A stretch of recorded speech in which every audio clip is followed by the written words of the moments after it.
11 décembre 2019, les médias de la Mauricie et du centre du Québec n'en avaient que pour la ville de Nicolette parce qu'elle devenait la première municipalité du Québec à atteindre ses objectifs de réduction de gaz à effet de serre. Le défi datait de 2012 et il faut souligner qu'on a atteint cet objectif plus tôt que prévu. Un exploit, pourrait-on dire, pour une communauté de 8 500 habitants. Pour nous parler de ce projet Action GES, qui de mieux que la mairesse de Nicolet, Mme Geneviève Dubois. Geneviève, comment on a réussi à atteindre cet objectif? On a réussi à atteindre cet objectif-là en y mettant tout le temps et l'argent nécessaires. On y croyait et on a mis en place des actions.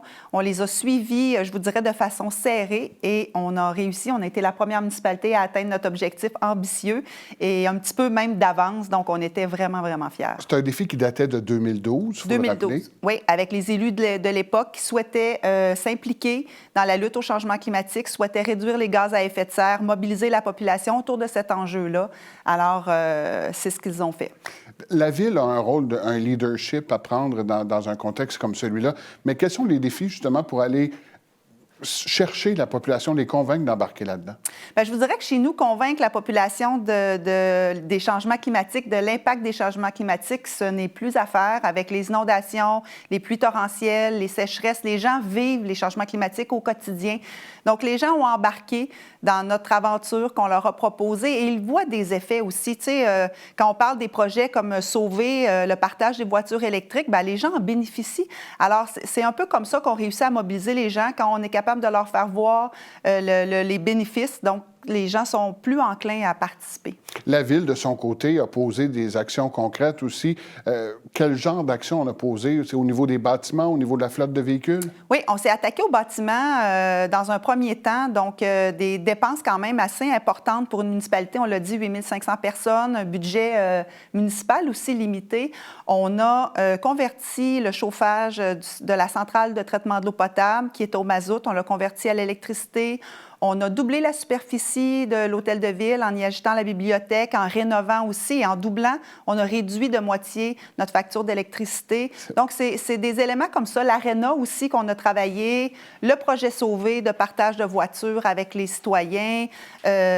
On incite aussi les gens à acheter des bornes électriques. La municipalité aide financièrement et les entreprises et les citoyens qui souhaitent se doter d'une voiture électrique et installer une borne. Donc, il y a une multitude d'actions qui font que ça a eu de l'impact, on le voit, et ça a mobilisé aussi les citoyens, les entreprises et tous les partenaires. C'est ça, parce que dès le départ, il fallait aller chercher la collaboration des gestionnaires d'institutions, d'industries, de commerce, pour qu'on puisse atteindre cet objectif-là.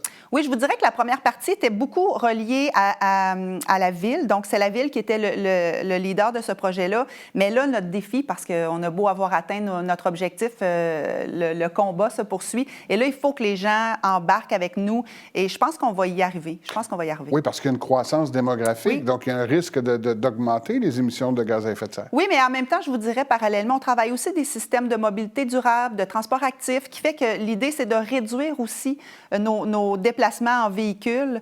Alors, c'est ce qu'on fait chez nous et les gens, je vous dirais, adhèrent assez bien. Ça fait des petits, tout ça, parce que depuis ce temps-là, bon, Nicolette, il y a plusieurs autres initiatives en matière de climat ou d'efficacité énergétique. Ça, c'est la partie la plus fun de mon travail, de me promener partout puis de raconter ce qu'on fait de bien. Ça me rend fière. Ça me rend fière surtout que des petites municipalités inspirent des grandes. Nous, on fait preuve de beaucoup d'humilité et on est capable de s'inspirer des bonnes pratiques des municipalités plus grandes, mais que les grandes le fassent aussi, moi, ça me flatte. Mais oui, vraiment, c'est une belle, belle fierté.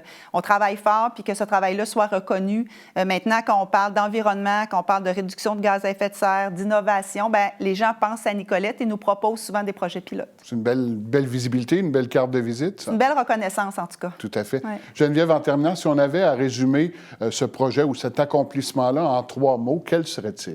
Bien, je dirais audace, je dirais aussi responsabilité et leadership. Je retiens audace, c'est vraiment ce qui distingue ce projet-là. Oui. Félicitations d'avoir eu cette audace beaucoup. Et d'avoir atteint ses objectifs. Bon succès pour la suite. Merci. Merci.